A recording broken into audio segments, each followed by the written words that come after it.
Des statues qui font des bébés. Alors dit comme ça, cela peut faire sourire. Et pourtant, des dizaines de femmes le jurent. Elles seraient tombées enceintes après avoir touché 2 statues africaines de la fertilité. Nous sommes en 1994. Une société américaine importe 2 magnifiques statues d'ébène de Côte d'Ivoire. Cela pour les exposer dans le hall d'entrée. La suite est à peine croyable.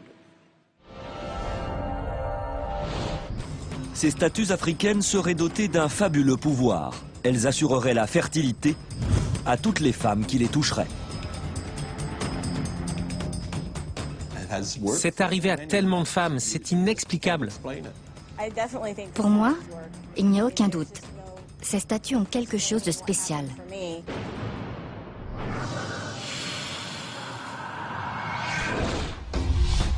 Orlando, dans le sud des États-Unis. En 1994, Edward Meyer, le conservateur d'un musée, fait l'acquisition de 2 statues anciennes qui représentent un homme et une femme.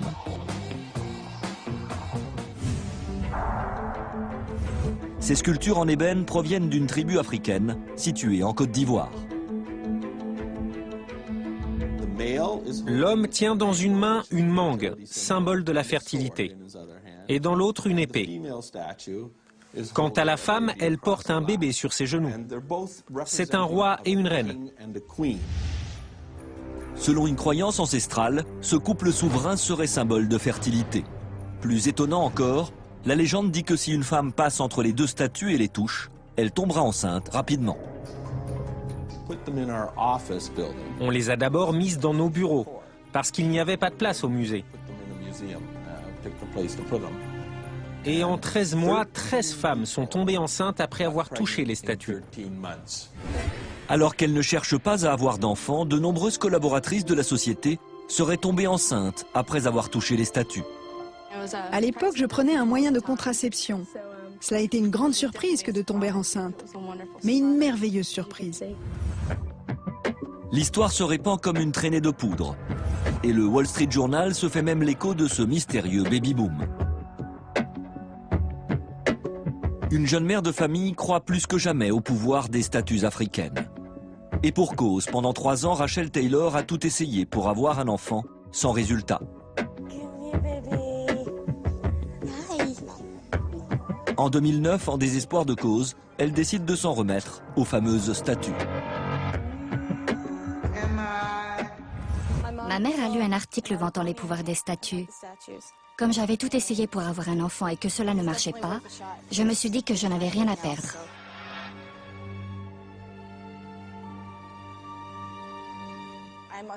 J'ai dû toucher les statues pendant 20 minutes. Et peu de temps après, ce petit bout de chou est arrivé. Comme pour des milliers de femmes avant elle, le miracle des statues de la fertilité semblerait s'être produit. Je suis convaincue que ces statues m'ont aidée. Je ne vois pas d'autre explication. Le prétendu pouvoir des statues de la fertilité fascine, à tel point qu'Edward Meyer décide de les rendre accessibles au grand public. Pour cela, il les expose dans toutes les succursales de la société.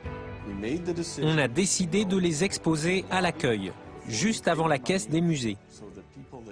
Comme ça, tout le monde peut venir les voir et les toucher sans débourser un centime. Les mystérieuses statues ont déjà fait 3 fois le tour du monde.